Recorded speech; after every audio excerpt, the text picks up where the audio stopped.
call the meeting to order. Would you kindly join me in reciting the Pledge of Allegiance?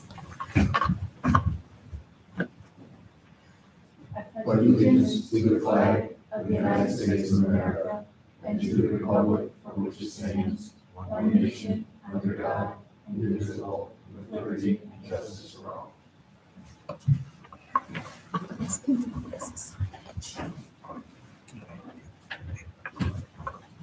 Welcome. We'll begin by reviewing the draft minutes of our previous meeting held on December 16th, 2024. I want to note that they were very well done and timely distributed to the zoning board members. Thank you very much for that. I make a motion to approve the draft minutes. Would a member second? I'll second. Thank you, Patricia. All in favor? Aye. Approved without amendment.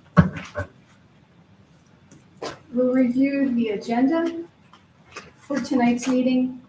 Town of Brunswick Zoning Board of Appeals regular meeting, January 27th, 2025, 6 p.m. We'll begin with sign variances at 625 Brunswick Road. It's a continuation of a public hearing. Next, we'll have Shippey Lane and Brunswick Road, a use variance, followed by 22 Grange Road, an area variance. After that will be 502 Pine Woods Avenue, an appeal. And lastly, 737 Cusick Road, and 4 Mohawk Avenue, seeking area variance.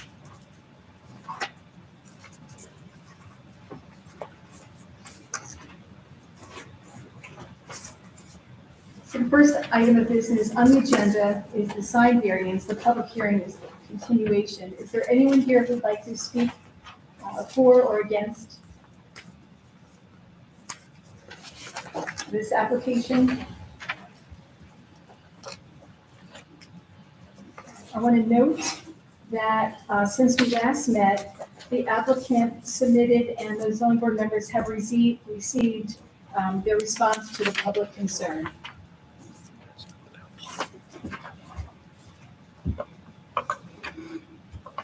Hearing no public comment at this time, Michael, I'm going to ask you if there's been any additional submissions in written form for this application. Nope. I would make a motion to close the public hearing. Would a member second? Second. Thank you, John. All in favor? Aye. The public hearing portion of this application is now closed.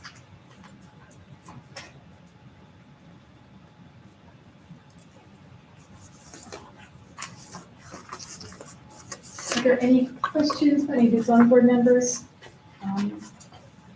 If the applicant wants to come up and kind of briefly outline the area variances that you're seeking, please. Sure.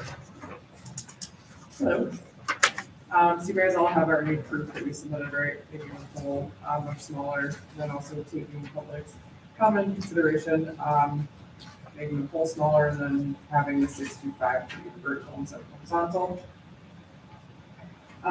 So I believe the variance we're seeking now is just for, we're able to have a freestanding sign when we're not supposed to have a freestanding sign, basically. I believe that is the variance that we're asking for at this point. Please correct me if I'm wrong. So with the help of the building department, I believe that there are 4 variances that are being sought, where the zoning law requires 2 signs, you're requesting 3? No, We're only requesting 2. 2, okay. they took the one off the side of the building. Okay, sorry, okay. That's the front or the side, that's been removed. Side.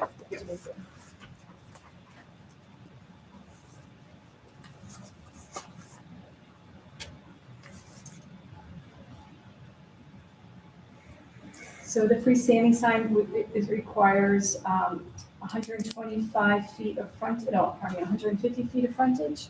Yep. Okay, so, and at this location, there's 125.46 Mhm. feet, so that will still be, Yeah.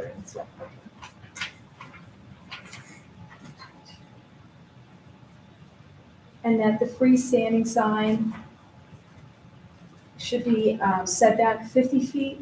It's being proposed to be set back 11 feet, so they're seeking a 39-foot relief. Is that also? Yes. Variance has been sought? Might be a little bit more at 11 now.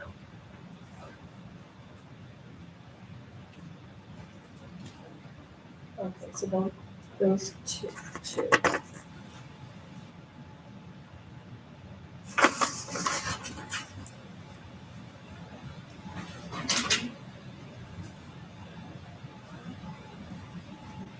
anything else to clear up at this time?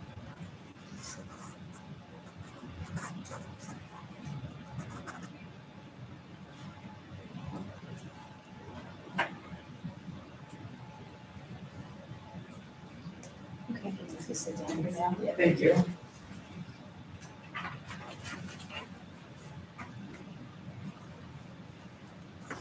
Since the public hearing has been closed, we're noting that the members are prepared to deliberate and act on the application.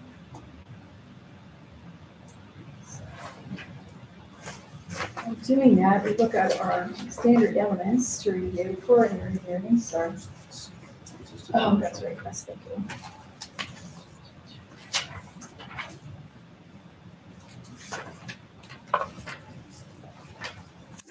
The board notes that this is a non-residential seeker review process. There's a short environmental assessment form submitted with the application. Under the State Environmental Quality Review Act, the board needs to review the information contained in the environmental assessment form in the application to determine whether, in the board's opinion, there is the potential for at least one significant adverse environmental impact from the proposed action.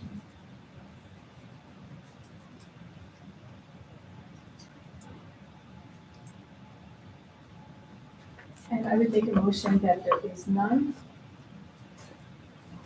A second. Thank you, John. All in favor? Aye. Thank you. I want to note that the Brunswick County Board of Economic Development and Planning has weighed in on this proposal and determined that the proposal does not have a major impact on county plans and that local consideration shall prevail.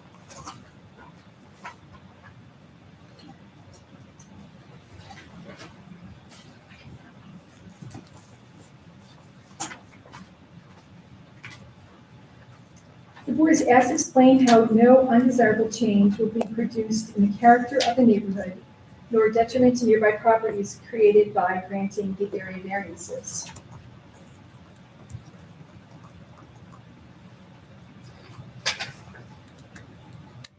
I think with the change to the monopole sign, there are other businesses on Hoosick Road that have the same exact type of sign. So it's not out of place or out of sorts. They're asked to explain why the benefits sought by the applicant cannot be achieved by some method feasible for the applicant to pursue other than the area variances.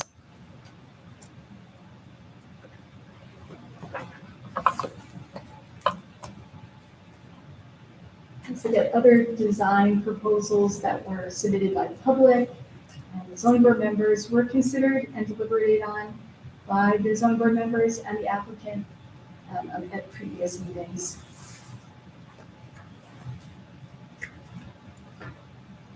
The board's asked to describe whether the requested area variances are substantial.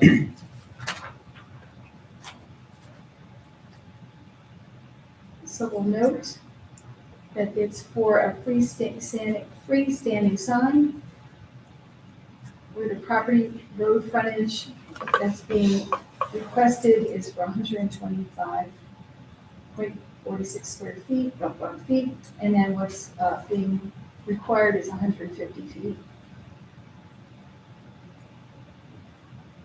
And that there is a front setback. What is required is 50 feet from the property line. What is being requested is 11 feet from the property line.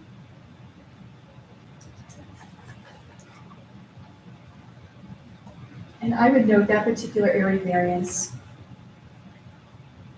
that the nonconformity being proposed is too great as compared to the lawful dimensions allowed by the zoning law. In this location in particular, where motorists are making traffic decisions.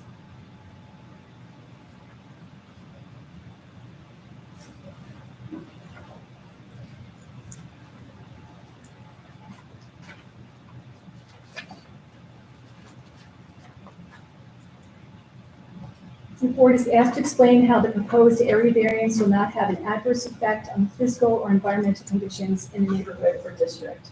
And we'll note that the board had a negative deck on the non-residential seeker review. review.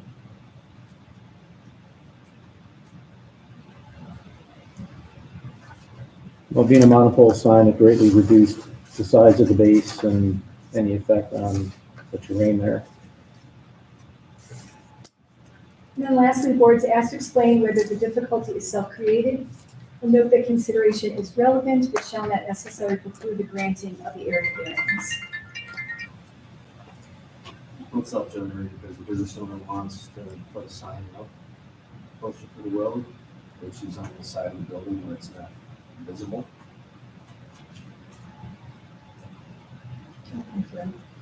I also feel that it is self-created and that the speed limit in that area is 30 miles an hour, and traffic doesn't even go at that speed because of the amount of traffic that goes through there. And there has been a business that has run there, same type of business, for many, many years, with just a sign on the front of the building. And so I feel that them asking for these variances is, especially the sign one, it is self-created.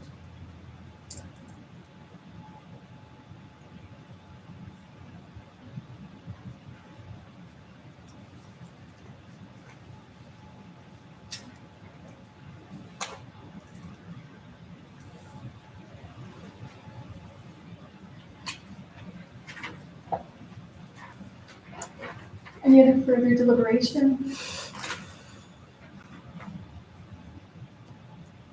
Not any deliberation, just a comment that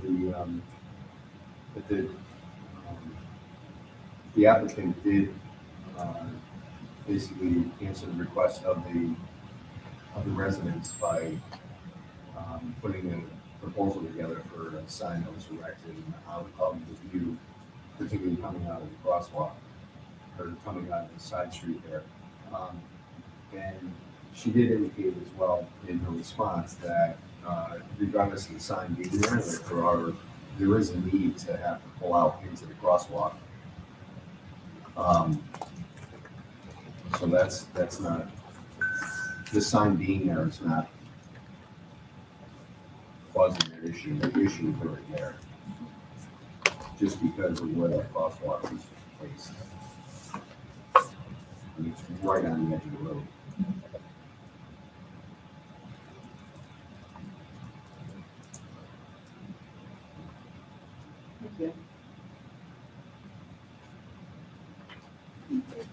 So after considering the balance between the benefit to the applicant as weighed against any detriment to the community at large or the neighborhood in particular, the zoning board is determined to grant requested area variances. Would someone like to make a motion? Make a motion.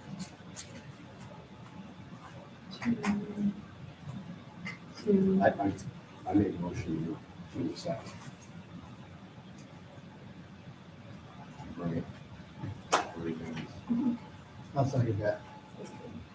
All in favor? Aye. Yeah, we'll just make the record clear that what you're reviewing now would be the most current sign proposal that has a revision date of December 17th, 2023.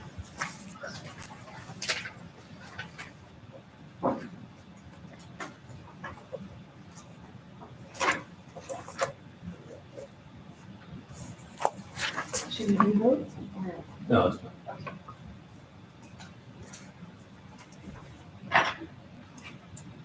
So your area variances have been granted, so just kindly continue the work that you're doing with the building department. Thank you so Thank much. you, yeah. Appreciate it. Thanks, guys. Have a good trip to Mosquito.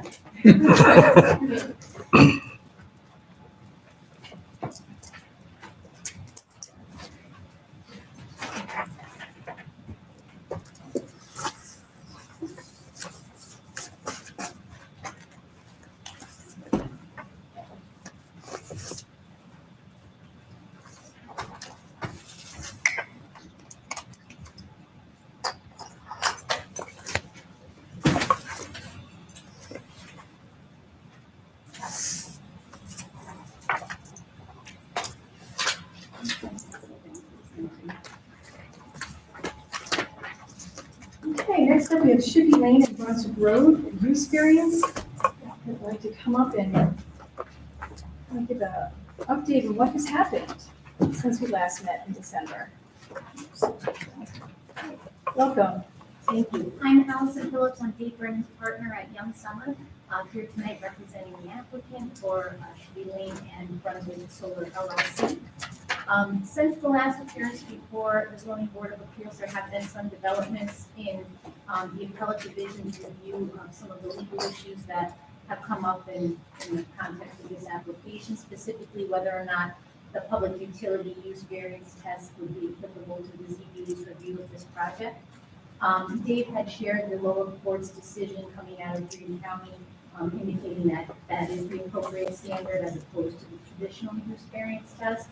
That decision has now gone up to the appellate division, and just before Christmas in December, the appellate division did rule that that was the appropriate standard for review of the solar project, and applied that test in the context of the project that was under review in that case. We did provide a submission earlier this month, a copy of the decision, and we're hoping that the board agrees that that determines the appropriate course of action for these applications. We have submitted application materials, but going forward, we're prepared to, repackage it all together, provide a summary of where we're at now. So hopefully the board can continue with its review under that public utility variance. So to repackage it, what would that look like? My understanding is, that there's been various submissions, over the past couple of months. It would really just be identifying what we've already submitted to the board. We would submit that we've provided everything to get to a complete application. Certainly that's for the board to determine, but really just kind of providing a summary of what we've already put in, and hopefully that the board would agree that it's a complete application.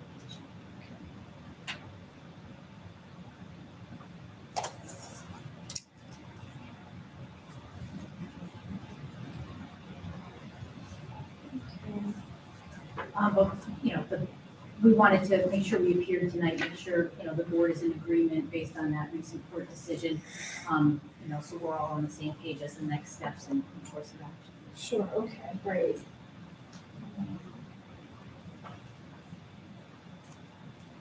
Would you like to speak to that, Andy? Sure. I just want to note that Ron LaBerge is here, our town engineer as well.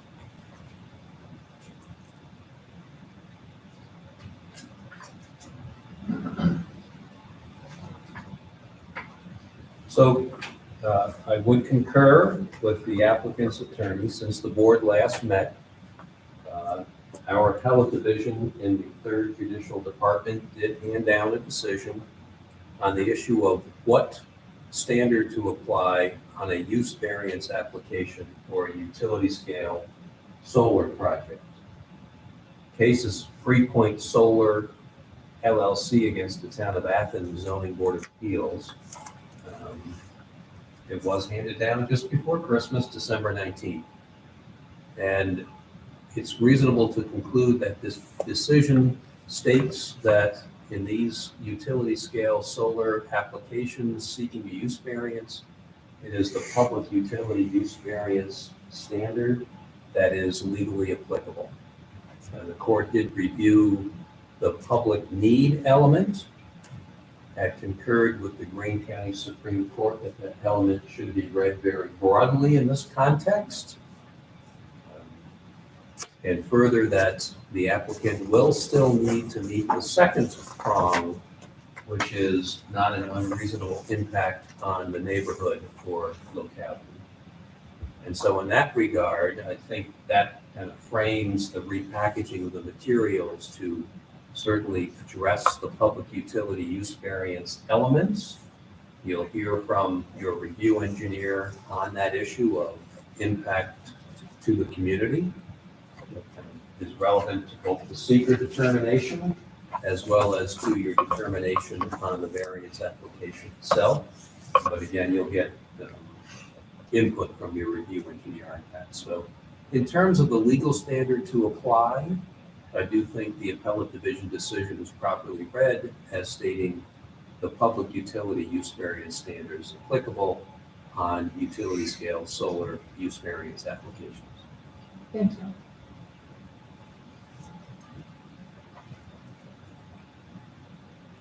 Mr. LaBerge, would you like to speak to anything now, or would you like to wait to see the repackaging of the application and how they address the community?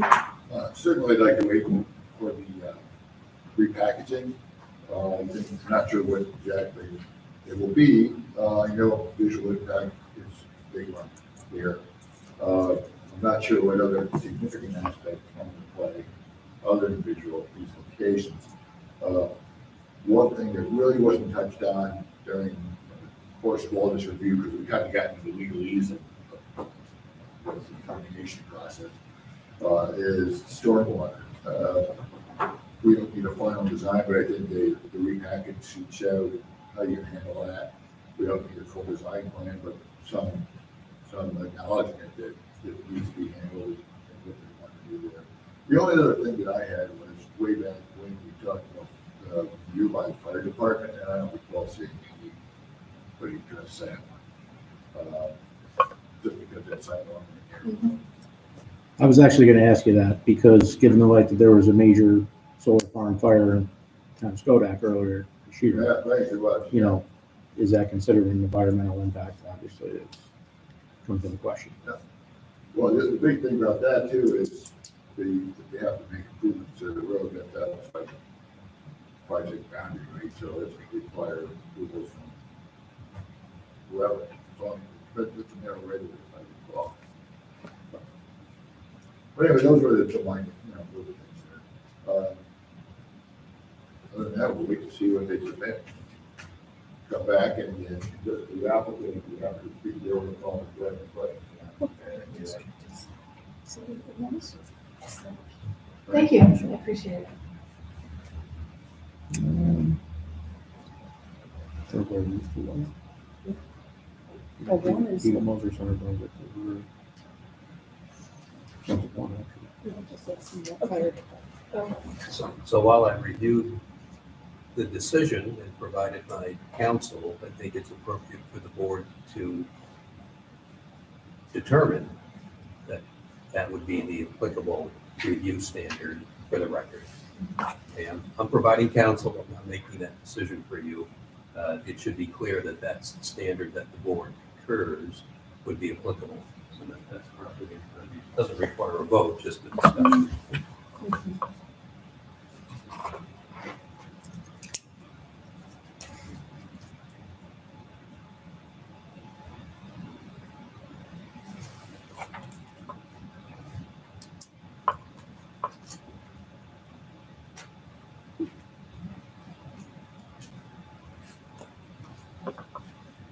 I would say, given that the course that the other court had taken, I don't see that there's really any other option that we have other than to go with the public utility center.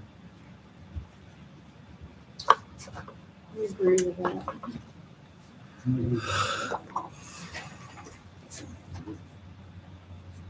So the board will use this legal standard in this application.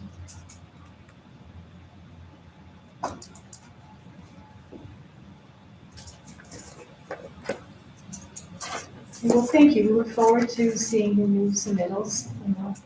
Certainly. Did we receive a letter from the work group asking for the documentation, or it's on our decision to repackage and to submit something? It's on our side. Okay, I think it's really going to repackage. Yeah.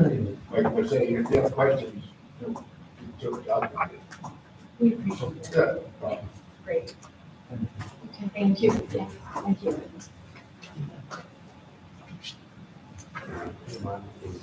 Do you know when that submittal's going to be made, and is there a request to be put on the specific agenda? We're meeting again in February 24th. It's towards the end of the month. I believe it's the fourth Monday. We usually meet the third Monday of each month, but there's a holiday. So I don't know if that helps you. I will talk with Dave, but my understanding is we would like to be on the agenda for that meeting, and we'll be able, we'll make sure that we get our submission together in advance so that the board can be looking for that week. Okay, February 24th. Great. Okay, Thank you very much. Thank you. Appreciate it. You're welcome. Good night, thank you. Something like that. Yeah. I don't know if that was your. I'm used to it coming Thank in our you. office. Take care.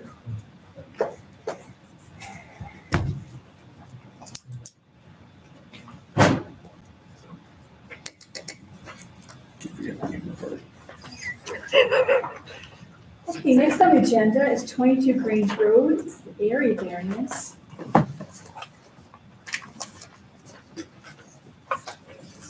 Applicant would want to come up and just kind of give us a brief overview. Yeah, good evening. Thanks for coming tonight. Thank you for having us. So now we have our variances straightened out, as we've resubmitted under an area variance. We have provided some drawings that show the specifics of the existing home, which is in pink. Nobody actually has highlighted copies this evening. And within the green is what we are looking to put on as an addition to the home, which is on the rear of the house mostly, other than the front right side porch there. That's in green. So ultimately, looking at the page 103, that rear dining room in pink is severely dilapidated. And it's impossible to restore. And we're looking to take that existing addition that was put on the house at some point, God knows when, remove it from the house and just put a full addition onto the entire back of the house. The small area in green right now is actually a full-fledged set of stairs with a roof over the top. It's also, yeah, there you go, perfect, yeah, take it, forgot it. Yes.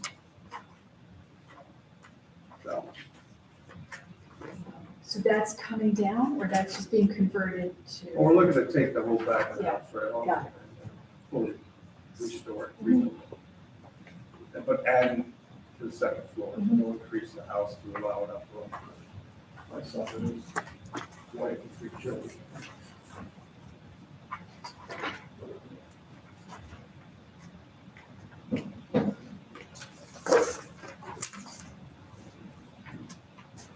So in our deliberation, you heard during the sign application, the zone board wants to know what would be the possibility of another option to replacing the original single-story addition to the rear of their home. We're going to do that. So because you're doing that, you're seeking the area variance. Is there any other way that you could get around that? I don't see it being possible.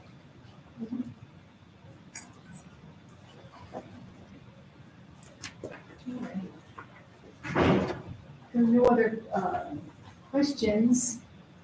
I did have, so when you put, we don't have any information on, like, the front of the house, once you put the porch on, what's the setback is from the road? So on the front of the house, the porch is actually with a full existing porch that you should also see in the photos.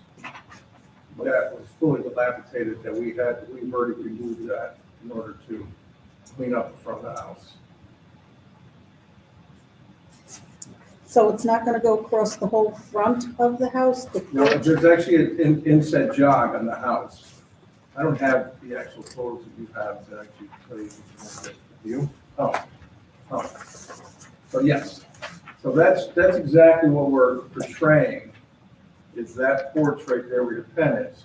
But we're looking to extend it to the right, no, just to the right, which, is it okay if I approach? Of course, please do. Make it a wrap. Yes.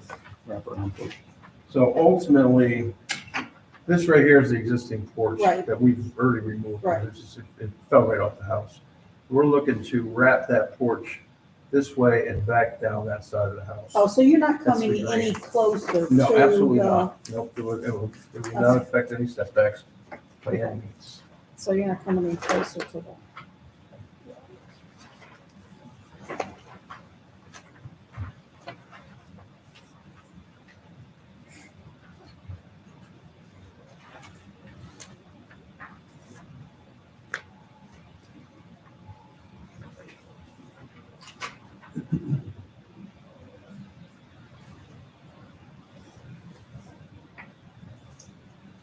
Okay. so I would state that the application appears complete for the purpose of holding a public hearing, which will be on February 24th. And would that be at 6 PM? Yes, okay, at 6 PM. Okay.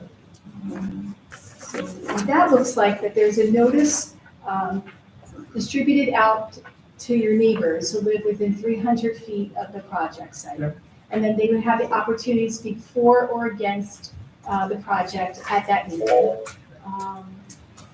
Like that, if you you know someone who wants to submit a letter to the building department in lieu of coming in person and speaking, that's allowable.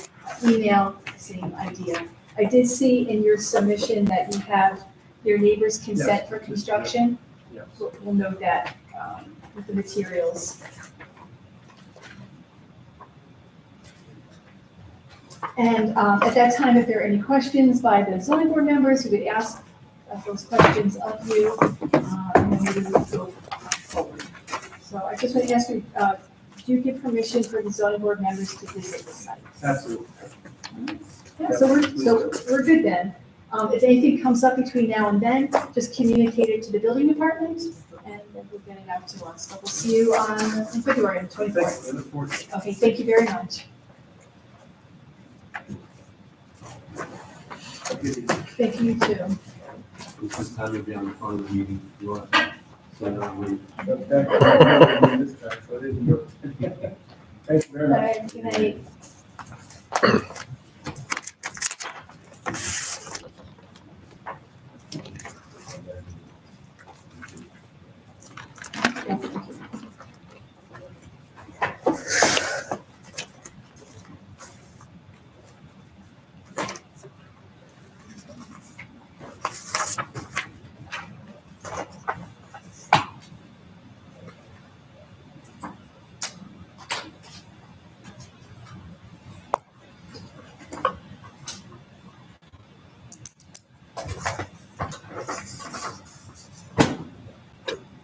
You need easel. Okay.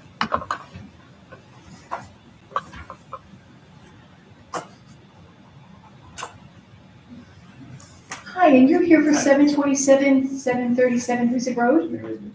Okay, come on up. I haven't seen you in a while. How are you? Yes, good, thank you. Our microphone died. I don't know. Tim, I don't know if the microphone's on. I want to just.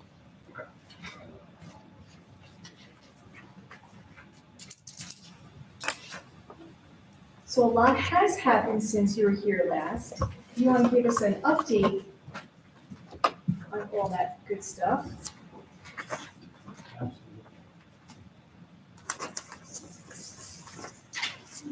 There's a time for it. Thank you. This goes back to next week. Thank you.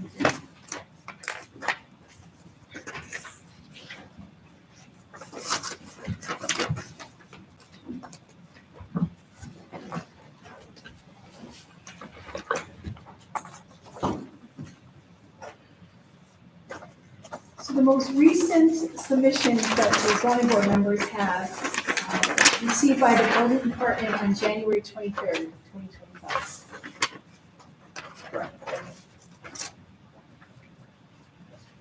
Good evening, everyone. Tim Freitag with Bowler Engineering, here on behalf of the applicant, Aries News LLC. Colton Hill is with me tonight, representing the applicant. Thanks for having us back. It has been some time. We were last here, August of 2023. So we haven't put a hold on the project. We've been working busy since then, collectively with the planning board and involved agencies. Tonight, we wanted to give you an update on the project as a whole, what we've been doing. I can walk you through the January 22 amended application and the adjustments to our variances from our original application dating back to July of 2023 was our original application. It was amended in August to address initial comments. So on the board here is just a colored version of the updated site plan at the top. And down below is actually the prior site plan that this board last saw back in August, and I'll pick it up here in a second just so everyone can see it.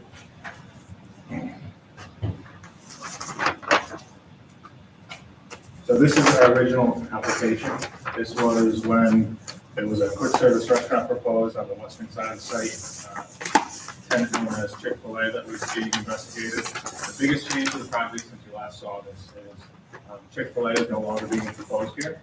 And what is being proposed is a quick service fuel station. So it's retail use of the building with the associated convenience food service or fuel sales. As you can see here on the two site plans, the limits of development are generally the building slightly shifted to the west rather than a drive-through canopy in the front. We have a fuel canopy off to the east side. We no longer have parking along the rear, abutting our residential neighbors. We do still have a service road or an access drive back there, a little bit more buffer to our residential neighbors in the back. Build out along Brunswick Street is generally consistent.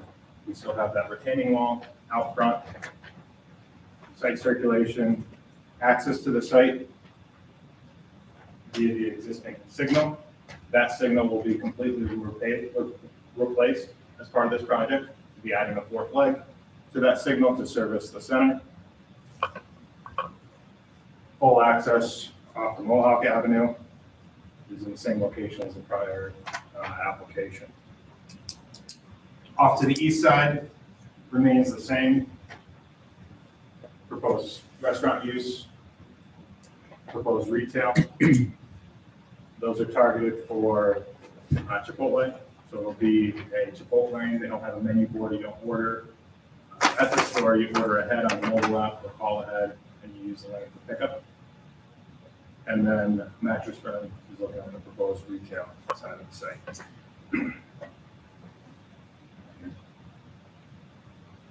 Over a year and a half, we worked closely with New York State DOT, County DOT, Planning Board, town staff to review the biggest concern of the project, and that was traffic. Traffic was heavily reviewed here, 4 or 5 traffic study modifications and reviews to where everybody is generally in agreement with the modifications to the plan, with the traffic signal rebuild. And at our last meeting with the planning board, we generally have a consensus on the layout and SECRA to where we thought it was going to be a good point in our project timeline to re-engage this board on what the amended site plan looks like from a zoning and area variance perspective. So as far as the variances go that we're going to be seeking from this board, we submitted on January 22nd, 2025, amended application that outlines the proposed variances.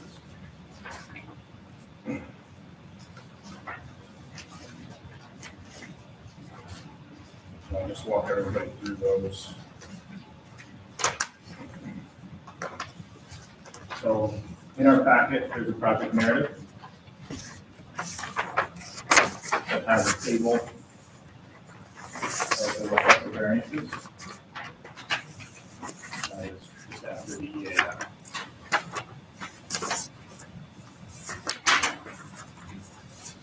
Variance 1, no more than 1,500 square feet of aggregate size for accessory structures. So no accessory structures on the property is permitted to be over 1,500 square feet. This canopy is much larger than that. That covers the 6 fueling dispensers. So variance is being requested for 4,560 square feet. Variance 2, accessory structure is not projecting closer to the fronting road than the principal building lot line. This canopy as an accessory structure is just slightly in front of the building. You see the building lines here, the canopy projects just slightly in front of the building. And if you recall, on the former Chick-fil-A layout, that accessory canopy was actually much closer to the front lot line, so that variance was reduced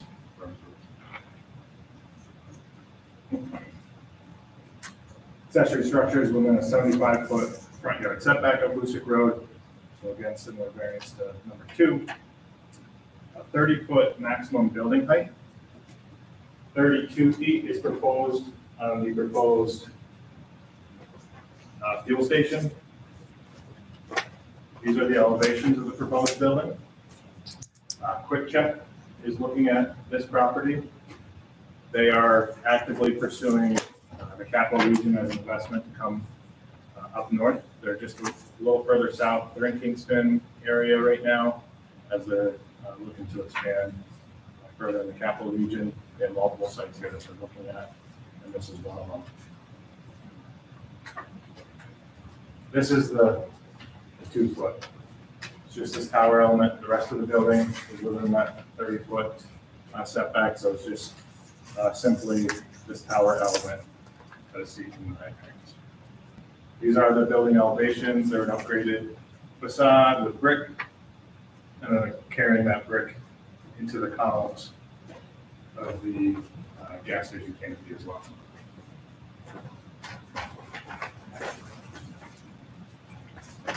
Number 5, 25-foot side yard accessory setback.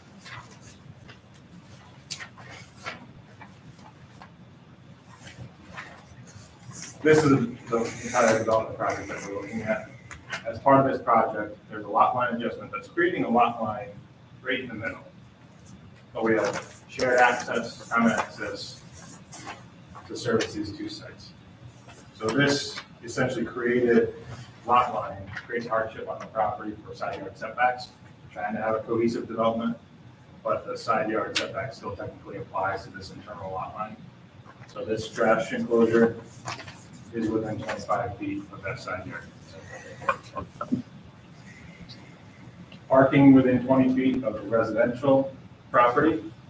This property here is residential. The applicant's been in full communication and conversation with that property owner throughout the project. We're improving the landscaping buffer to this neighbor, which thus far has been acceptable to that neighbor, and we'll continue to work with them as we move towards approvals. But we got parking within 20 feet of a residential property line. We eliminated the entire row of parking from the former Chick-fil-A project here. You can see the parking there. However, this one stall right here, this property is still within 20 feet to this corner. So we're requesting a 7-foot variance as only 13 feet is provided there. I'm confused. Yep. This was number 6.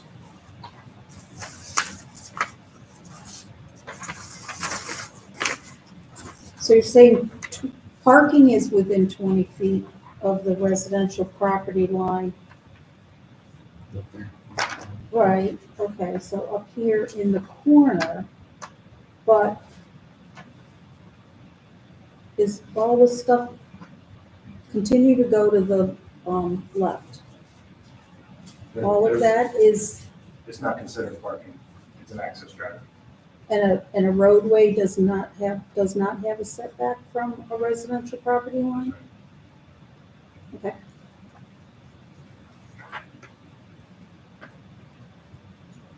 25-foot rear yard accessory setback. So again, similar to the side yard setback, it's within the rear yard setback for our trash enclosure. And lastly, there is under the special use permit criteria of a fuel station, fuel dispensers are required to be 50 feet setback from a property line. Again, this internal side yard setback is a property line. It's really essentially created because of this project, but there's common ownership, shared driveways. The fuel pumps are within 45 feet of that side yard setback, or 50 feet.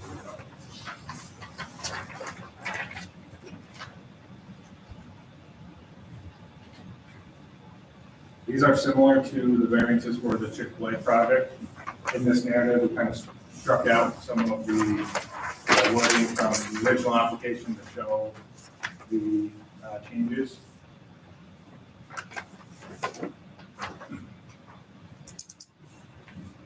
So those are the requested variances. Essentially, we're going to need area variances to be granted from this board before we can move on to site plan approval and special use permit from the planning board.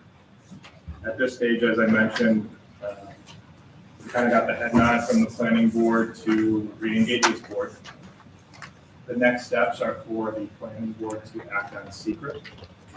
And what that would allow us to do is to set a public hearing for site plan review, special use permit, and area variances.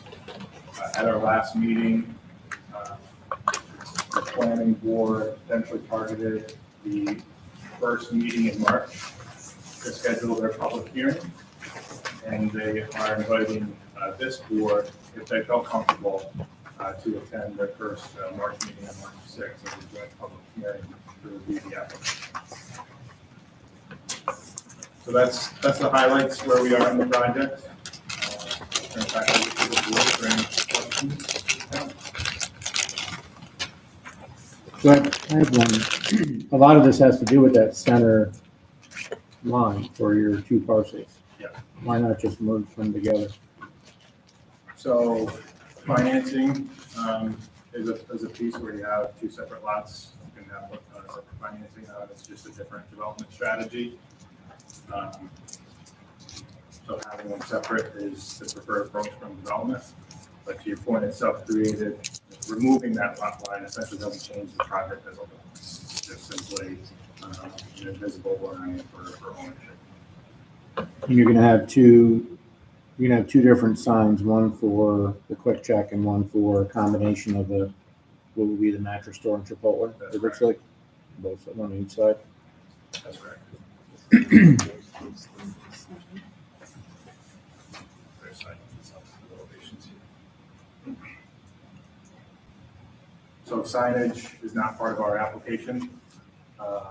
That is a responsibility of the tenant should they pursue this project. So right now, what's being requested or proposed is just zoning compliant signage.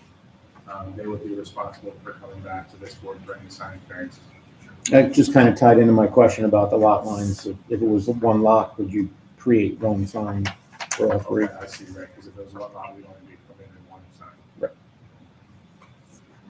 What's the square footage difference from the original Chick-fil-A for the quick check for the store itself? 6,700 square feet for the gas station, 5,200 square feet for the Chick-fil-A, so. Another 15. Square feet, 59 square feet. The difference, really being we don't have the drive-through. We do have the 50 sales.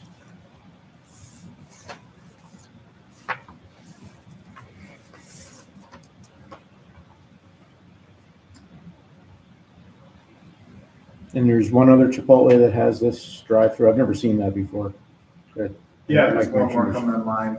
One just is under construction. We're just opening in Dover County. That's a fairly new concept for them.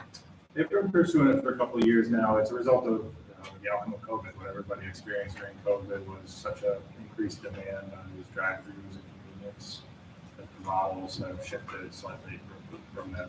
I think they've been pursuing it since then.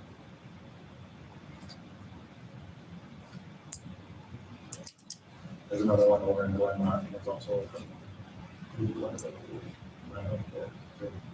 So everything is done online and you drive through, so nobody goes into the store, There's into the still, restaurant. nope, there's still a dine-in component. So you could still park and go into the store and order your burrito or your bowl or whatever. It's just the drive-through doesn't essentially have a menu where you can't place your order. The stores that don't have this, if you go into the stores, typically for mobile orders, if you have to park, walk in. That would go through alcohol. The restaurant doesn't matter, they still pay for it. You just pull up and tell them order number 15 or whatever. Done. Bring it back, you know?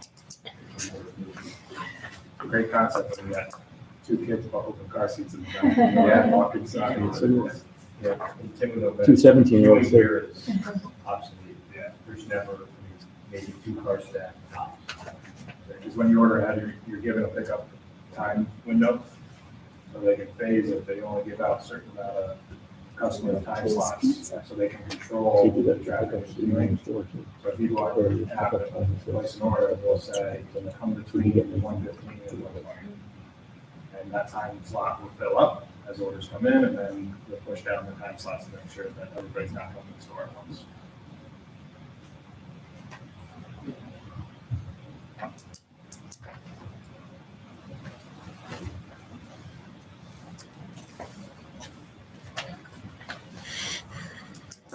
I know you said it, but I don't remember. How many fueling dispensers? There's 6 dispensers that have pumps on both sides. So these are the 6 dispensers, and there's 2 on position on each side. Is that a request of the planning board to knock that down? Was it originally a higher number? They did, they asked if we could knock that down to 4 from the 6. We tried 8 on here during preliminary engineering, but we couldn't fit it. Okay. The site is challenging from a topography standpoint. So the 6, and then Quick Check was unable to make it work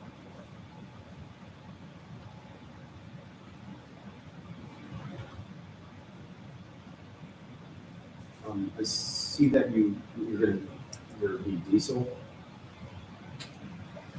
They do have a diesel, which dispensers that's allocated for, I'm not sure, I think it shows it here, but all dispensers don't have diesel.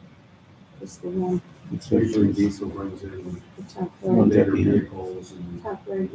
This one the here. navigate.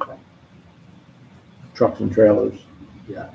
Yeah, your landscapers learn which stores to go to. And which ones to.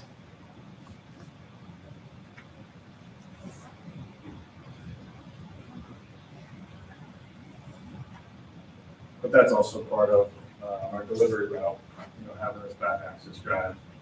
Folks can pull in this way or pull straight through. Having that extra access drive. What's the visual look like on that drive-through on what would be the left side of it? Chipotle, is that a sidewalk on the right side of the retail store? Is that all wide open, or is it just a sidewalk? On the left is our sidewalk connectivity between the 2 properties. There's an access door in the back for additional parking. That right side where it says 10 feet, and then you've got the 12 feet of the drive-through, what does that look like as far as? That's a stone mulch landscape area. So that wouldn't attract people to walk through there? You have the crosswalk right in front of the pickup window. The idea why that's a good location is a car stop, the pickup window. That's a good place to intervene with pedestrians. Are you gonna add, so I see the crosswalks on the right side coming basically from the parking area up to the store. Are you gonna do that on the Quick Check side? To have a So- center, more like a walking area so people know where to walk, almost like a pedestrian crossing from the parking area on the Quick Check to the store? Yeah, the reason we have it here is because this sidewalk connection is actually right out to the right of way. Okay, So that's our main path of travel. And then our accessible area is here, closest to our front door.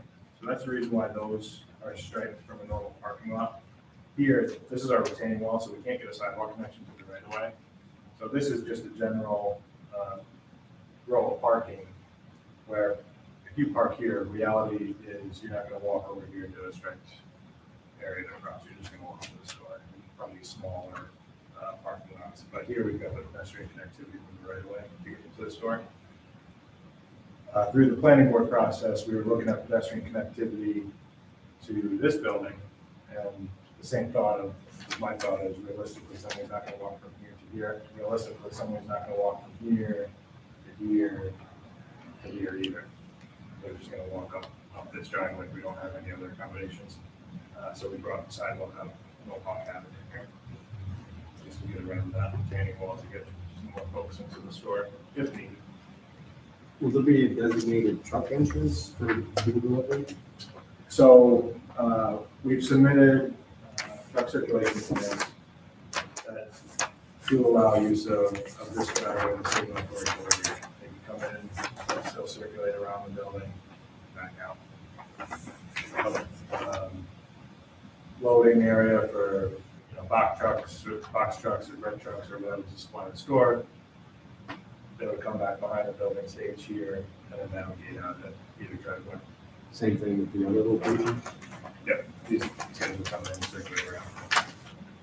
Now, what about, on the mattress, the proposed mattress, store, as far as like, I'm assuming customers could potentially pick up mattresses at the location if they want delivery? The majority of these mattress stores, maybe if you get a full model, but the majority of these mattress stores are, you go in and look around, but you're either ordering and for delivery at home or you're going to pick up at the warehouse. This building's not large enough just to stack the supply. Sure. Right. Okay. And is Quick Check either the parent company or are they the partner with Cumberland Farms? Yeah, Separate. they're separate. Yeah.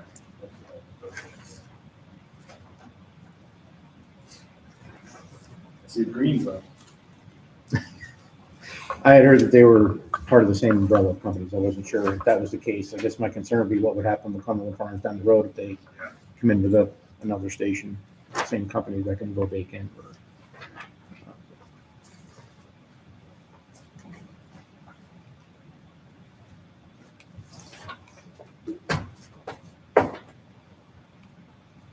I know the information's new, we just submitted last week, so happy to answer any other questions, or if you have more questions, as things come up. Wendy's been awesome to work with, she's super responsive, and Mike, of course, giving us comments as they come in, happy to answer any questions as anything comes up. The planning board is acting as a lead agent in a coordinated review here. We're not looking for any decision on these until we get through that secret process. So March 6th for a public hearing. That can be for your schedules.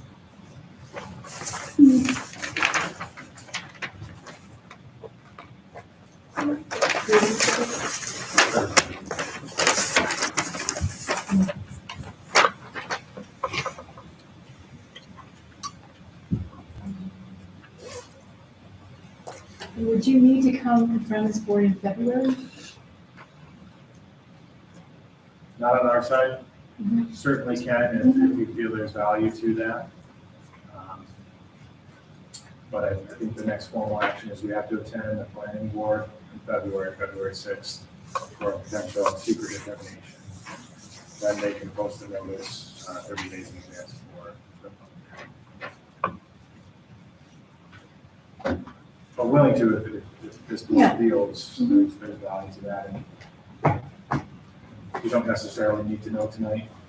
We can plan not to attend, and then if something comes up, we certainly reach out with Mike or Wendy. That would be helpful. Sure, let's do like that.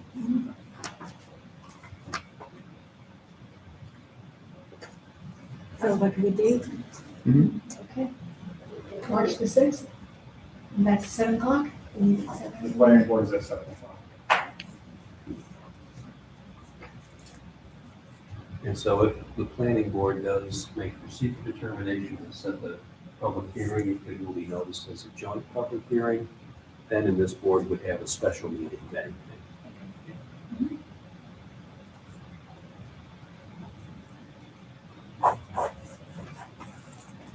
And we need a couple more chairs up front.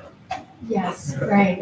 We usually get the children's table at Thanksgiving, or that. I always sit at that. It's more fun. Right.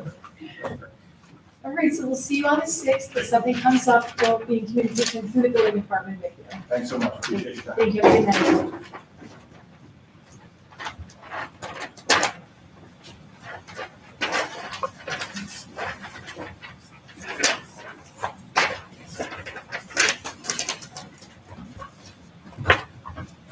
So with that,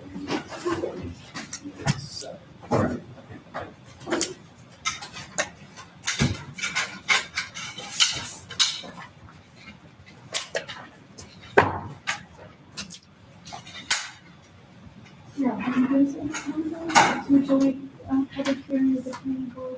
I went to the morning early when I first started. Right. But so my question was, if there's, Oh, my calendar moved all my there starts at meetings. I 6, could put it on a Sunday. we don't I don't know have if to it be did it there. like They'll start like third Monday of every month, like through Sunday, Thursdays. And Fridays. Yeah. I gotta go and edit them. I'm like, what's the All problem? start. Okay. We'll be there for the start. Yeah, why were you asking, just curious? How much do you need to know? Like, do you feel like that's foreign to you, or do you want to be filled in on how that goes? No, I expect it's similar to this, just more detailed because of what he's talking about. They kind of run the Yeah, show. there's more people. So the planning board generally will sit where we're sitting now. And there'll be tables set up for the zoning Yeah, we get board. the kids table. We get the kids Okay. table. I get the kids table every planning board Yes, you meeting do. down there and when those deals down. But we'll be down there with you. And then the public can come in. So And this is the first public hearing that has been held for this Yes. project. yes. There will probably be a lot of people here.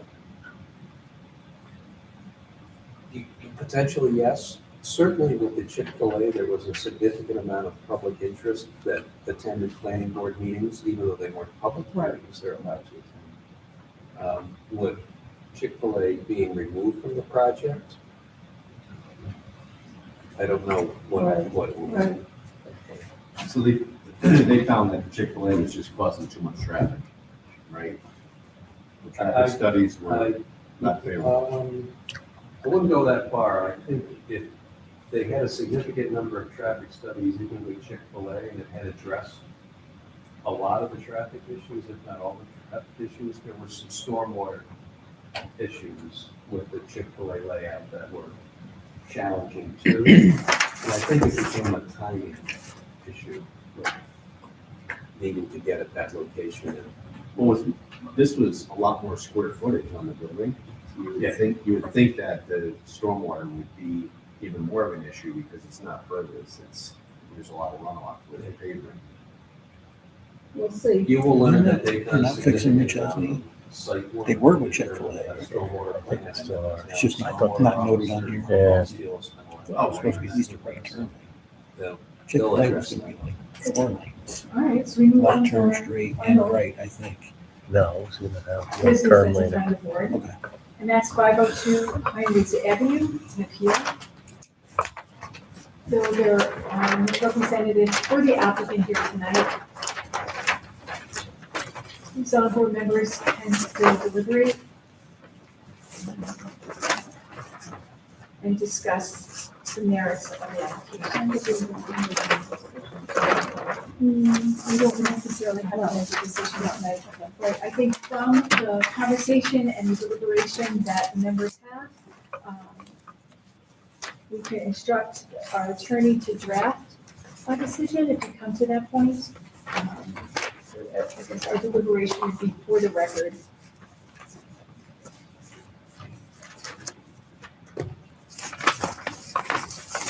And the record would reflect some concerns and issues that those other members bring up in regards to the appeal.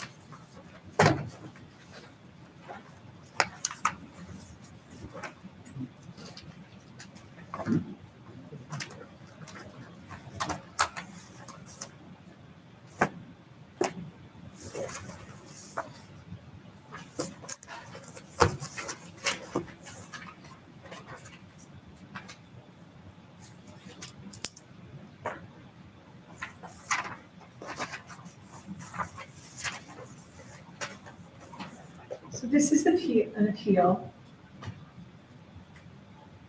of Zachary Froyo from the Brunswick Building Department determination issued on or about July 16th, 2024, in relation to an application for the amended special use permit pertaining to 502 Pinewoods Avenue, Town of Brunswick.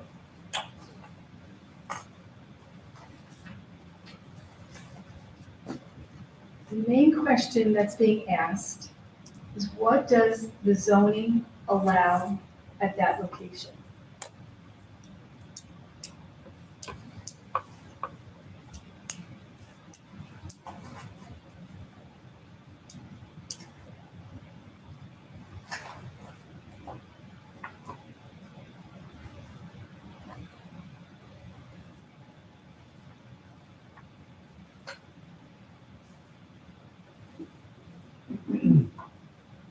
The building department denied the applicant's application to amend the existing special use permit to allow him to receive one customer per day, but no more than 3 customers per week, for the purpose of picking up items previously purchased from his online business.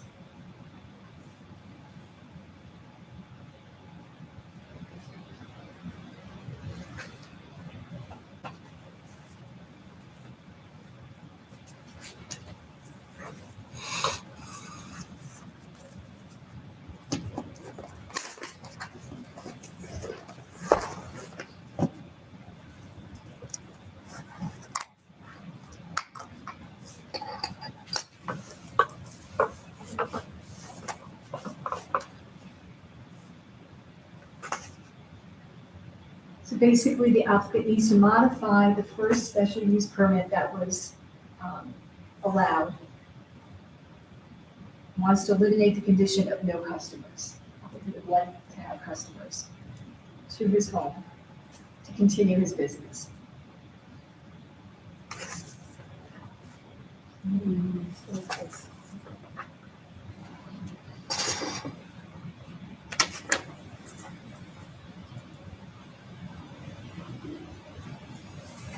So maybe it's appropriate, the chair did frame the issue, but again, this is on appeal of a building department determination.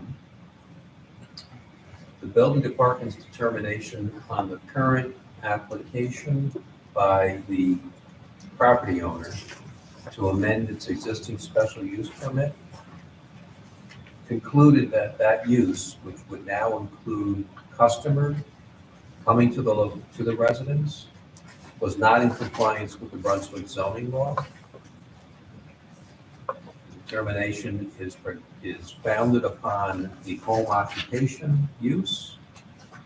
The Brunswick zoning law does not strike that. The Brunswick zoning law defines home occupation as excluding, not allowing retail sales. That's the issue in front of the board. The building department determination that based on this application, the customers coming to the residence would constitute a retail sale. The appellant has disagreed with that determination and appeal. The appellant submitted their position on the appeal. The town, through its town attorney, has submitted the building department's determination and the support for that position. You've held a public hearing, and the issue in front of that board is, was the building department correct in its determination? And will the proposed use be in compliance with the Brunswick zoning law? I'll also add that while the zoning law does define home occupation, and in that definition does exclude retail sales, the Brunswick zoning law does not define retail or retail sales. There's a definition for retail establishment, but there's not a definition in the Brunswick zoning law for retail or retail sales. General rule in those situations is that the zoning board is allowed to use a common sense or dictionary definition for retail sales, and that's appropriate for you to use and rely upon in your determination. So that's the issue in front of the board.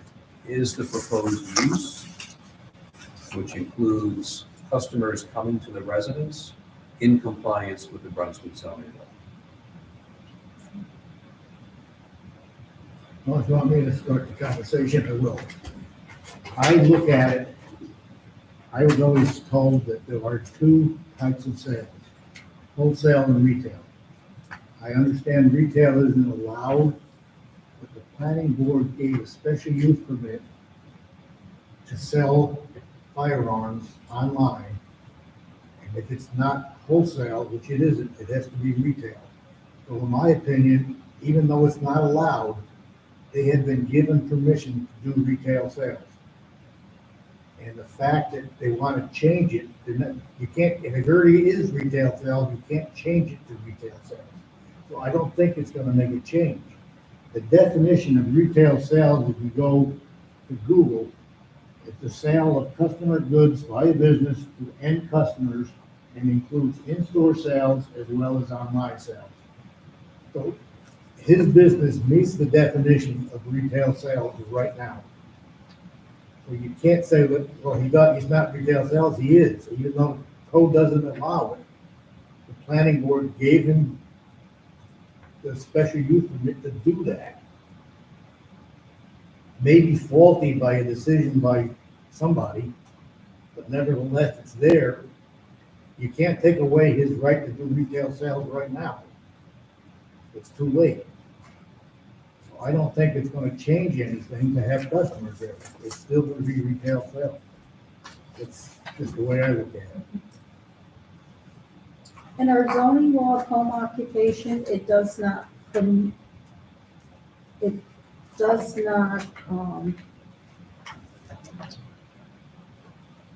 restrict having customers or come to your home.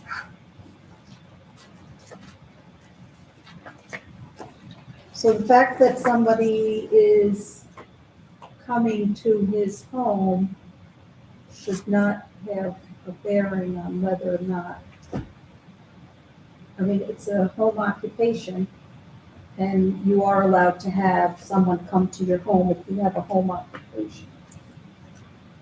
The way I look at it, it's kind of a catch-22. It already is a retail sale. Whether the town wants to call it that or not, that's what it is. It's not wholesale, so it's gotta be retail.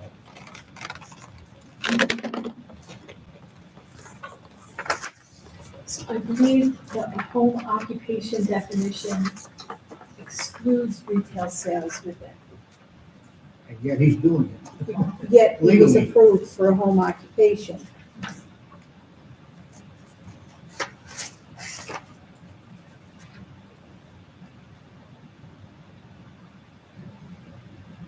It's too late to appeal that decision that was made a couple of years ago already.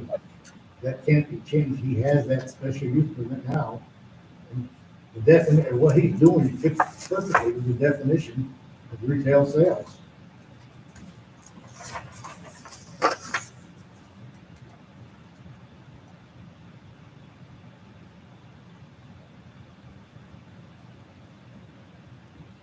That's just my opinion. Yeah, thank you.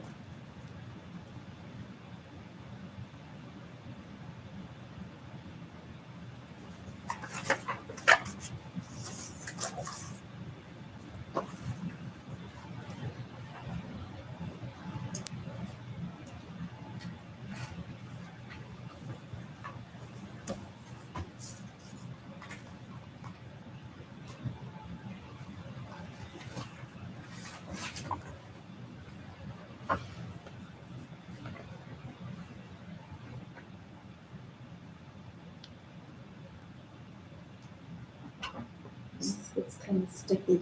So in home occupations, so traditional home occupations, people who come to the house, are they considered customers? Well, you're So, providing a service. I don't know how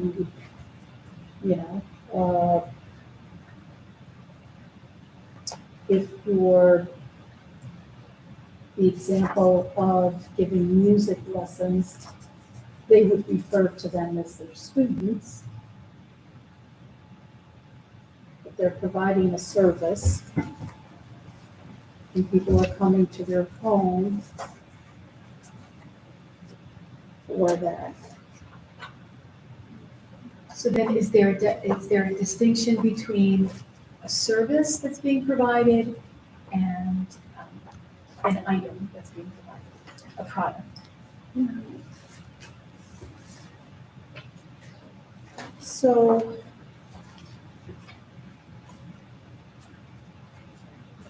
Some of the definitions that I looked up for retail, it talks about the sale of goods and services to consumers. So it's not just an item, it can be a service.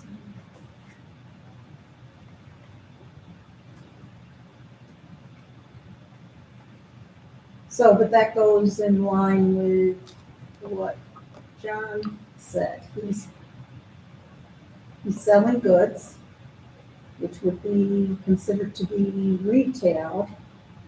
And in his definition, it includes the internet, right, online. And so that decision was made and approved. And all he's doing now is just asking, because he had conditions on his original approval, and all he's doing now is asking for a limited number of customers to be able to come to his home to pick up the product, which in home occupation, it does not limit someone from going to that home occupation. In fact, it even talks about parking for the home occupation in its zoning law.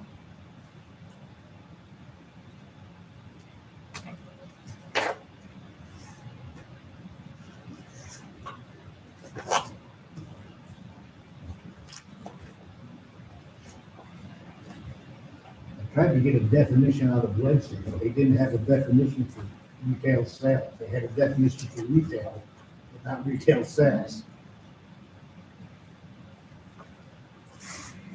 But my main point is if you retail and wholesale, and he is definitely doing retail sales. But changing the conditions isn't gonna make it retail sales, it already is. Whether it's supposed to be or not, it is. Andy, can I? No, Can- you No, can't. okay. No.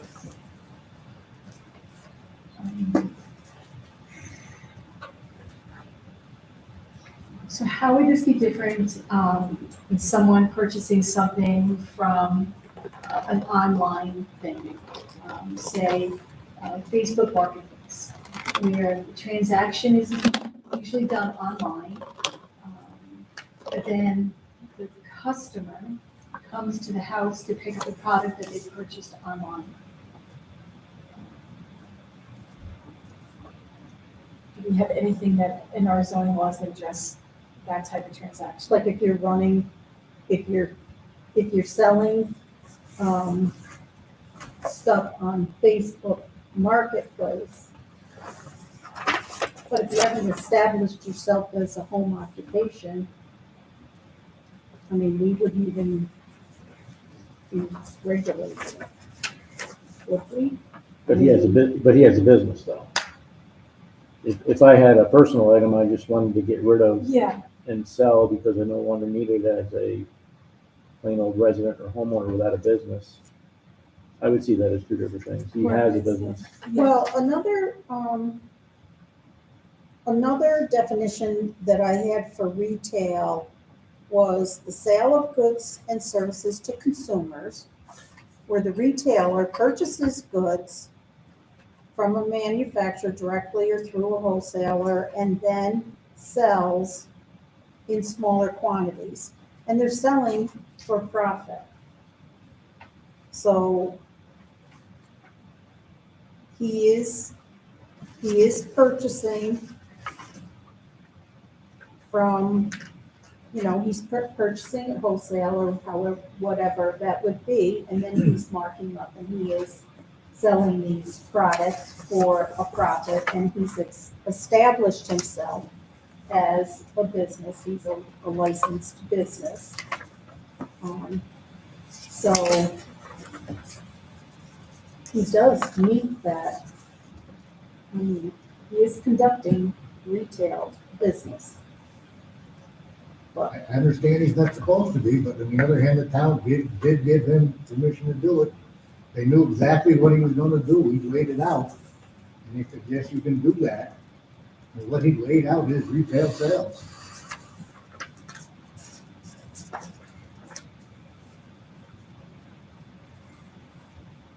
It's a conundrum. But in his original application, Andy, it said that he would, and he was okay with no customers coming to the residence. That's correct. That was part of the original planning board review of the special use permit. That condition was discussed and it was included. And there was not any objection or appeal of that condition. So he was fully aware at the time of granting the first variance that there were no customers allowed. Right.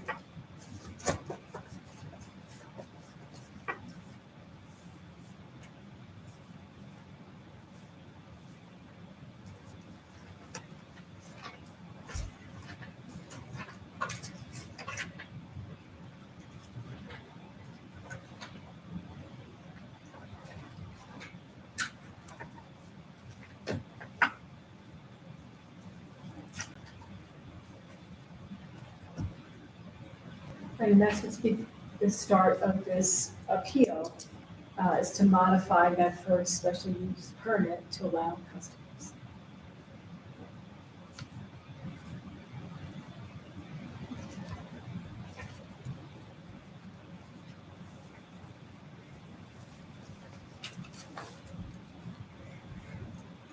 I mean, I understand what John is saying, but I think that clearly in his initial application, he understood the fact that there would be no allowance of customers coming to the residence. I think if the board were to decline the appeal, Andy, would the applicant have a chance to come back and file for another variance to change that then? So a property owner, when faced with a zoning compliance issue, does have a few options. They could ask, if there's a zoning determination with which they disagree, they can appeal, which was done here. There's always the option to apply for a use variance that has not been pursued. And there is the option of requesting a legislative change from the town board, change the zone. So there would be other procedural options. I won't opine as to likelihood of success, but there are other. There are other options for him, regardless of what this board does.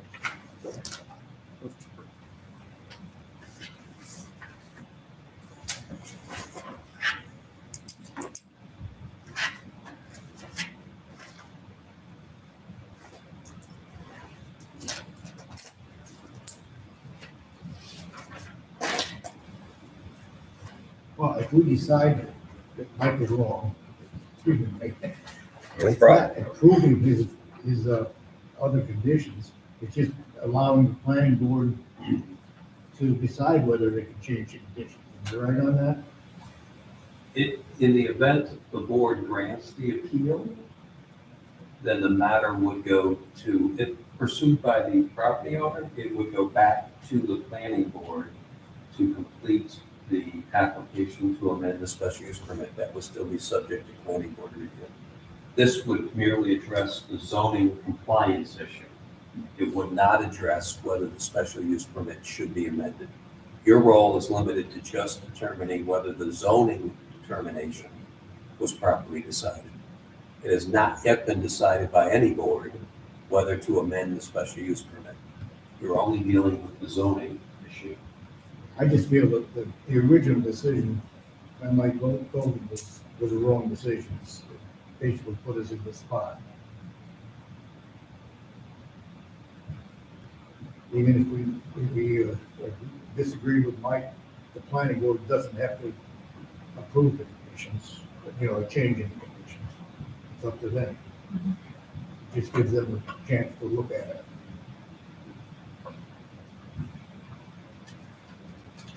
Okay, so if we were to follow your train of thought, John, so what does the zoning allow at that location, 502 Plainwoods?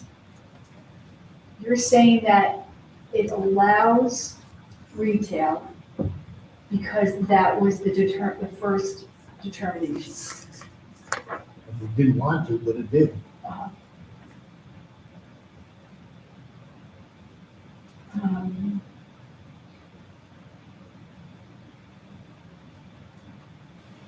So how do you deal with when it appears, what we're discussing is that there was an error and they didn't follow the zoning law in first decision. And now it's coming to us to not follow this zoning law. Council would be, you do have to consider the existing administrative record. If there have been prior zoning determinations, you do have to take that into account. The specific issue in front of you now is whether the current zoning determination is correct. But is it relevant to take into account the existing administrative record? Prior determinations relevant to that? Yes, it is. In my opinion.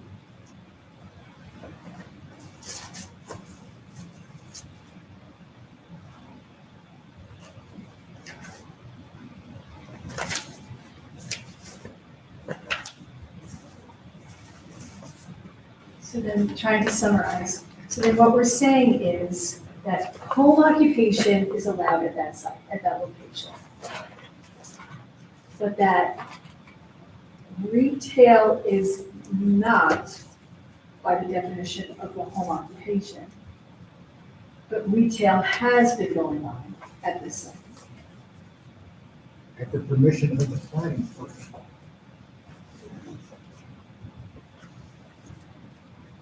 And again, I would simply add, that wasn't, the planning board does not have the jurisdiction to interpret the code.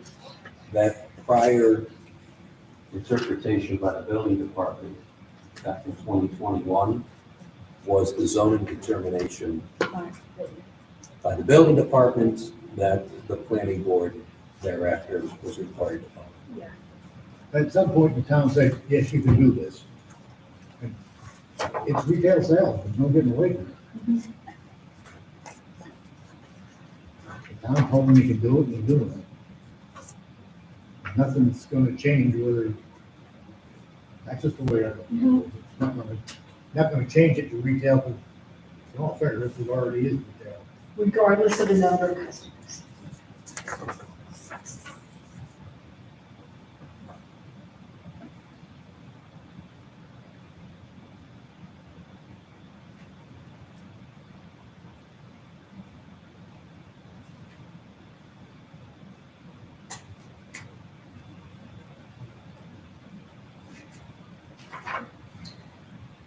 So I would say that based on the way that Andy presented it, that what we are to look at is the letter from code enforcement. I don't know what the date of this was, the second letter. And determine if that is appropriate. And in my opinion, what he is saying in here is that, retail sales are not allowed under home occupation.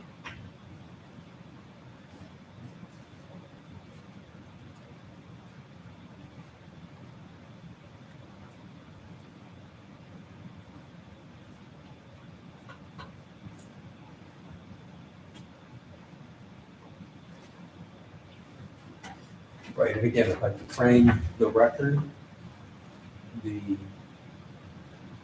building department, the current determination from the summer of 2024 was that the current request to amend the special use permit to allow customers was not in compliance with the zoning law because the definition of home occupation does not allow retail sales The current determination, the way I believe it reads, focuses on customers coming to the site. There is a prior building department determination where the building department did determine that even with a home occupation, some element of retail sale was included, and did focus on the impact of that use on the neighborhood, and did place importance on the fact that no customers were coming to the site.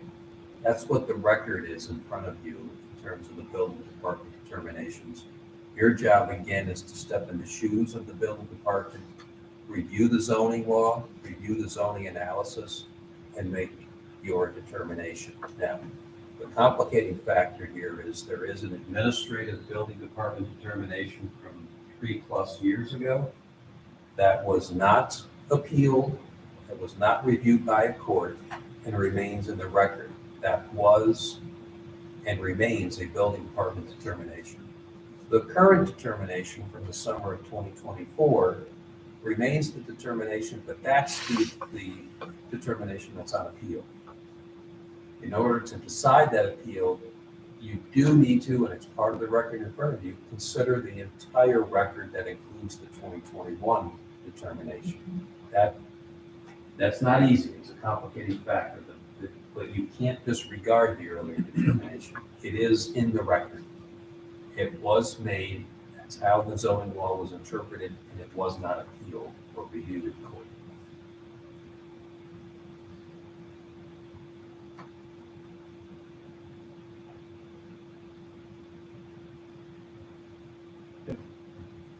Questions on reading this, that the planning board made a determination with 6 conditions in December of 2021. And the first condition was that the firearms are to be delivered to Mr. Ferrari's residence and are not to be directly delivered to the end user at his residence. So they're very clear that pertaining to the firearms, that they want to be delivered directly to, and, that is home to the customer. So my question is if the planning board made the decision to approve the special use, why isn't this going back to them for so-called amendment, or I don't know if there is such a thing, but because we're being asked to consider the determination that was made by them, and it does specify in bullet 1 that it pertains to firearms. So in general, planning boards do not have the jurisdiction to interpret the zoning law. They apply the zoning law. The interpretation of the zoning law is made by the building department or the code enforcement officer. That's within the building department's authority and jurisdiction. So when you say the planning board made that determination, planning board made a determination under their special use permit jurisdiction. That took into account the building department zoning interpretation. The building department in 2021 interpreted the zoning law in such a way as to allow the special use permit review to continue, determining that use was allowed under the zoning law. Planning board didn't interpret the code. They applied a condition to a special use permit after the zoning law had been interpreted by the building department. The applicant then applied to the planning board to modify the conditions attached to the special use permit. In that context, the planning board referred it to the building department for a zoning interpretation. The building department rendered its zoning interpretation in the summer of 2024. That's the zoning interpretation by the building department that's on appeal. So the fact that there was a condition attached to a special use permit, not directly relevant to your zoning determination. What is relevant are the 2 determinations by the building department.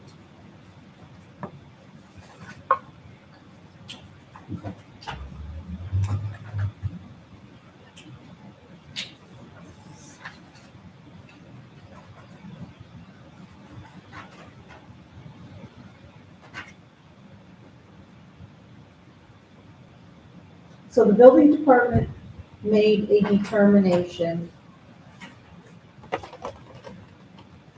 that the home occupation was in compliance. And then the planning board did their special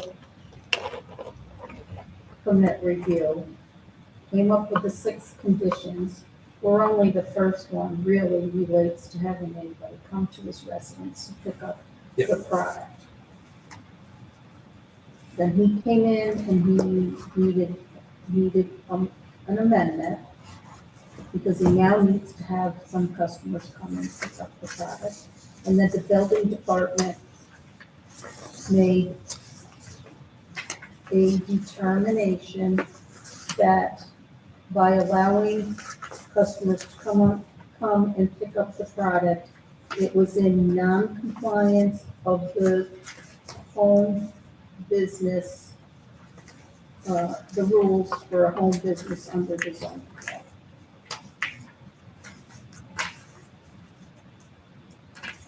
Right, that's how you read the building department determination. Right. So then we have to determine whether or not their determination. You have to review that determination and then decide the appeal, meaning is that the correct determination under the Brunswick zoning law? You literally step into the shoes of the building department and make that decision.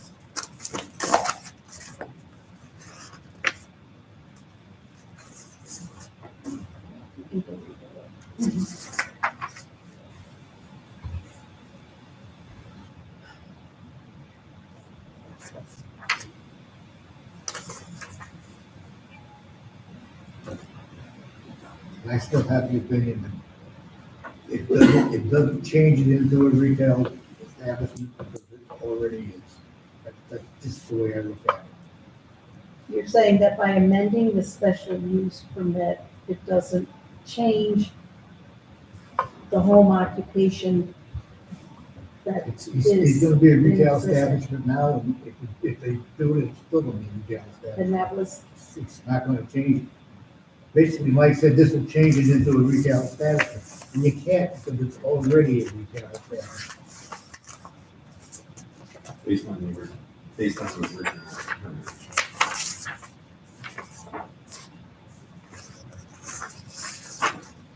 They didn't call it a retail establishment, but it meets the definition of a retail establishment.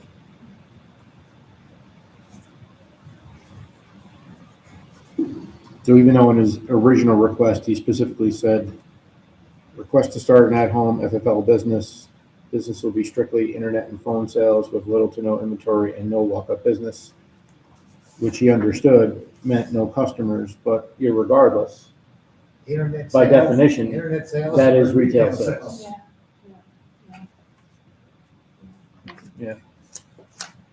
I guess from that perspective, John, I agree.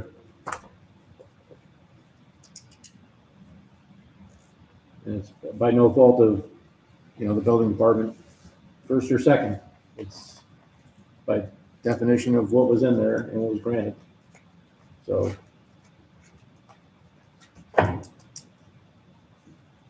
You can't say, well, this is gonna make it a retail establishment, it already is. Right.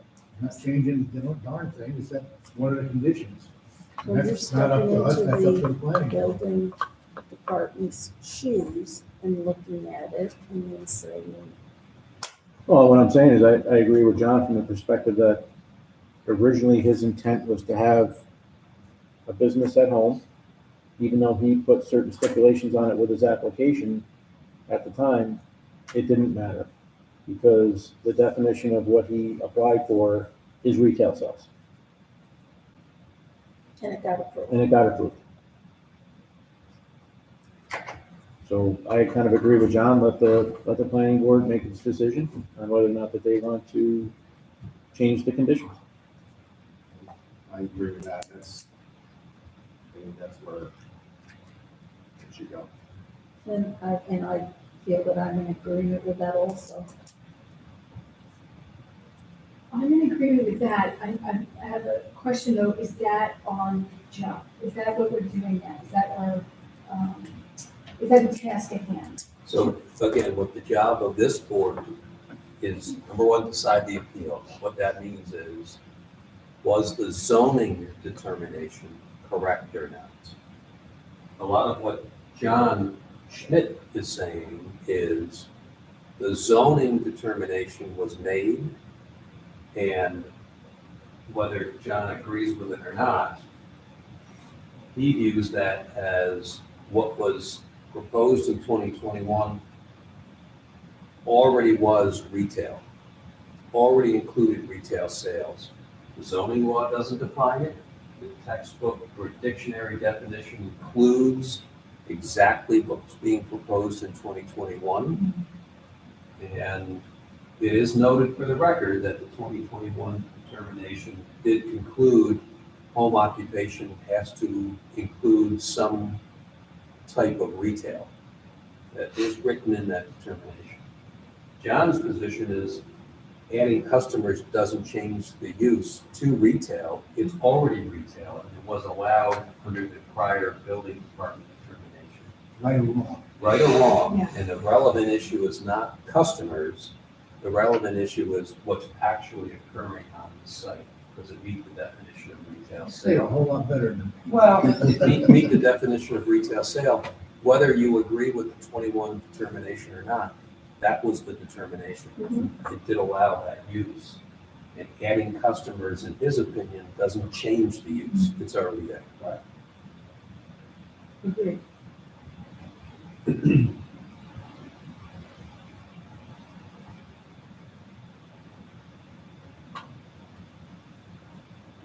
you wish I stayed home? Had the 2021 determination come in front of you on appeal, you would be looking at that issue fresh, new. You're looking at the issue now because it arises in the context of a request to now have customers. But the record does include, John, you're correct, the 2021 determination. Whether you think that's correct or not, that was the determination made, and it remains the determination of the building department. And in your opinion, adding customers doesn't change the use. It's already allowed on the site. And so adding customers is not relevant to your determination. That's the way I feel, yes. So then it would be not accurate for us to say home occupation, no retail sales, so there should be no retail sales at this location.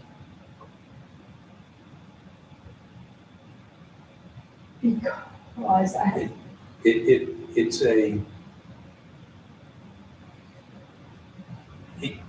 as I sit here right now, I have to say it's a difficult legal issue because of the fact that there have already been a prior zoning determination that remains of record.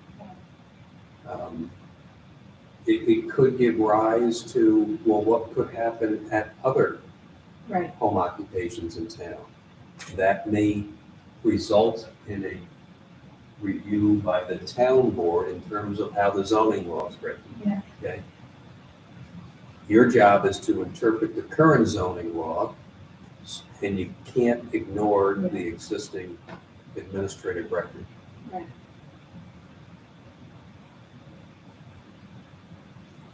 Note that the submittal by the appellant places great emphasis on the 2021 determination. The brief submitted in support of the current building department determination also references that, saying that the issue of customers was important. Okay? So both, if you will, parties make reference to and rely upon the 2021 determination. John has a certain opinion that the addition of customers is not the critical issue. What was already occurring there is retail sales. And the addition of customers doesn't answer the question, doesn't change the use under the zoning law. Seems to be some agreement with that opinion. And so based on this deliberation, I could certainly put together a draft decision for your review. And you can, in the context of reviewing that decision, you can ultimately make your determination. Does that make sense? Right, and because a home occupation does not prohibit having someone come to your house. That's relevant too. It specifically talks about tax preparation, which is seasonal, but it does talk about it. It allows parking, which pretty much references people coming to your house if you're gonna have parking. So,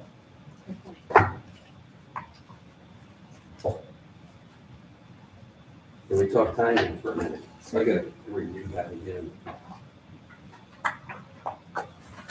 At the end of the public hearing, we allowed the submission of supplemental briefing. I'm just trying to get the specific date of that. I know the town's supplemental brief was December 9th. I think it was submitted on the day we did. Yeah. Right, so December 9th. In determining that the 62 days you wish to act ran from December 9th. December 9th, 62. Let me do the reckoning. We had 22 days left in December. Mm-hmm. We got 31 days in January. Yep.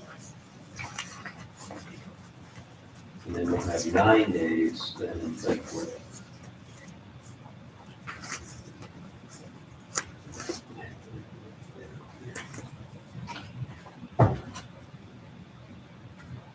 Yes, so 62 days runs on, let me confirm, is it? so this memo here was November 18th. Is that Was that the initial submittal by the town? memo in opposition to appeal? December 9th. Yes, the supplemental. But then there was a supplemental on December 9th. Yeah, that was the date that the parties agreed would be the date Okay. on which the 62 days. Just making sure we weren't run off November. Yeah, good one. We'd be in violation of that. It was November 18th, we'd be back in 50 days. January 20th.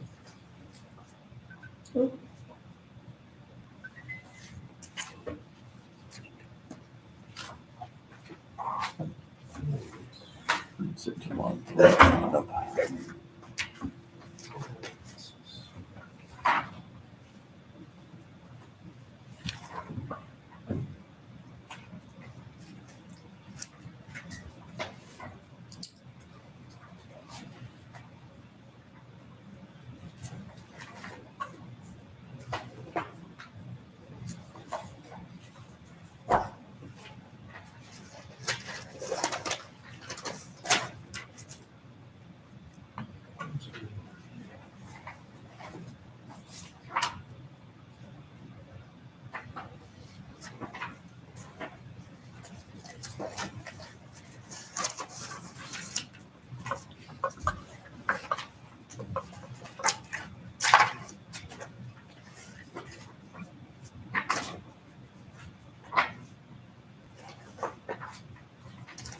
Okay, appeals.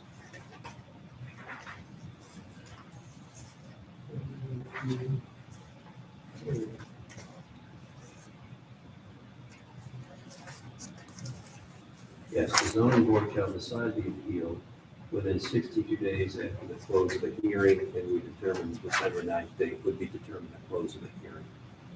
So you have until February 9th under the current schedule to render a decision, and that comes well in advance of your next meeting. So Aren't we meeting We're meeting, we're February doing this 9th for the special meeting on February 9th? No, that's Oh, that's March. March. March. So you will have to consider scheduling a special Do we have an meeting. open public hearing on this right now? No, the public hearing was, I have a note in here that we had a public hearing set at the October meeting, which would have been for November. right, and you held your public hearing in November, and the public hearing was closed except for the submission of written comments through December 9th, any supplemental. You did receive some comments from the We got public, Jim's letter. I remember, I just want to make sure we Yeah. closed that meeting. but it was closed, and December 9th was the end of the public hearing. So this would get us to, my word, at this point, next week, first week of February. Yeah, Yeah. 30. Can we ask the applicants if they would extend their time? Yes, and based on that, they can certainly consent, and if not, he will need to meet to make a determination. Who contacts the building department? No, I would do that. I mean, this is an appeal of the building department determination, so I think I would reach out to them.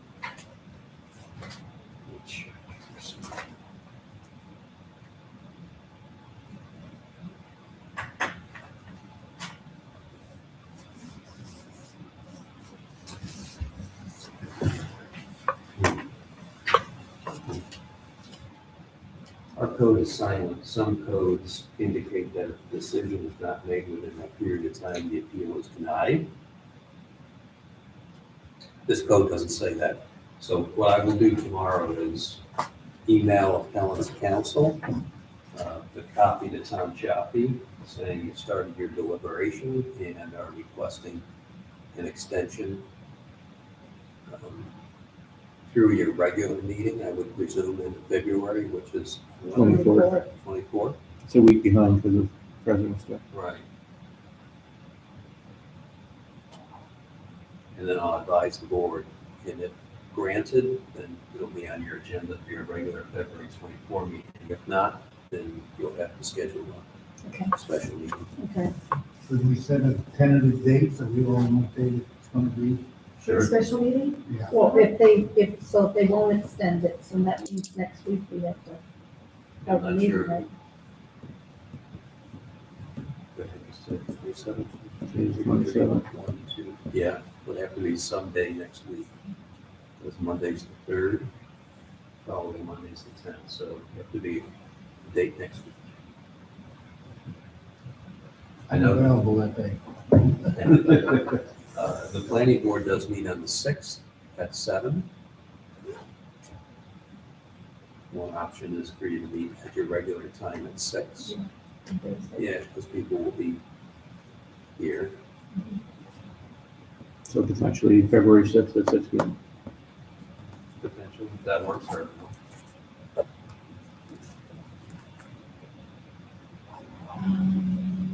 Downstairs. Can't do that. I think Wednesday's court night. Wednesday's court night, Yeah. Tuesday. Tuesday or Monday.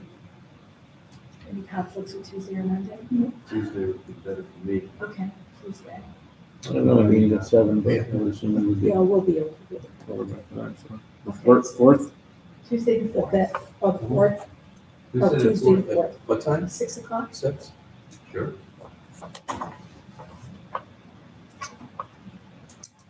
but that's a question mark, right? Right. It's option B.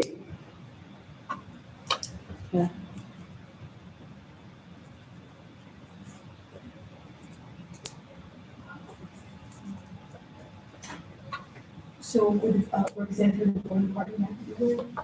Would be full?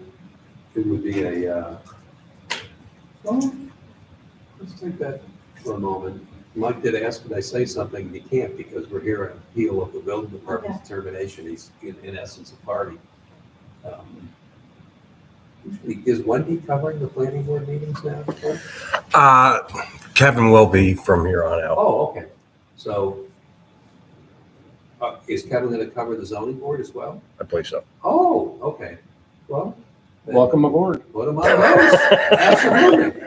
Maybe here at if need be. Okay, Yeah, it'll be a special meeting of zoning board on the 4th, and both this board can.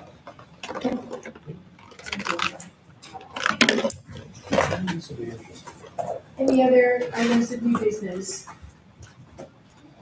Entertain a motion to adjourn tonight's meeting. A second. Thank you. All in favor? Aye. Thank you. Good night. Do you know he doesn't get overtime?